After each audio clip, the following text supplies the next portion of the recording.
Членовите на СДСМ кои имаат градоначалнички амбиции повеќе не мора да чекаат некој да ги предложи за таа функција. Од сега тоа може да го направат и сами.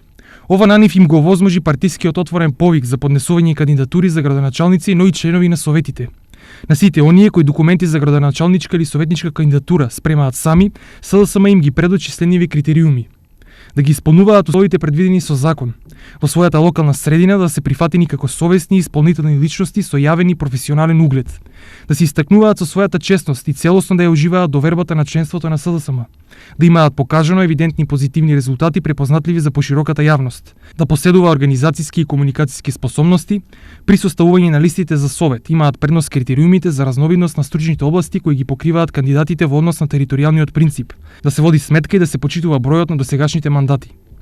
Освен желба и пријава, сите кандидати за градоначалник до партиската комисија треба да достават и комплетна програма за развој на општината, за која се кандидираат за период од 4 години. Целта на оваа постапка е во еден комплетно демократски и транспарентен начин да се пријават сите оние кандидати кои што сметаат дека со својата програма за развој на општината и на градот ќе придонесат во реализација на нивната програма.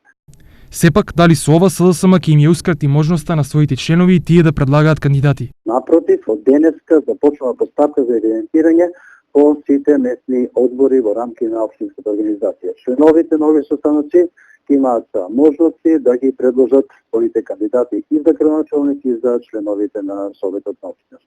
Постапката за кандидирање и само кандидирање на кандидати во СДСМ ќе трае до 3 март, пошто посебна кадровска комисија ќе ги бира најдобрите. Особен предизвик на СДСМ на овие избори им е изборната тројка, каде во моментот немаат ниту еден градоначалнички мандат, а советничко мнозинство имаат само во Берово.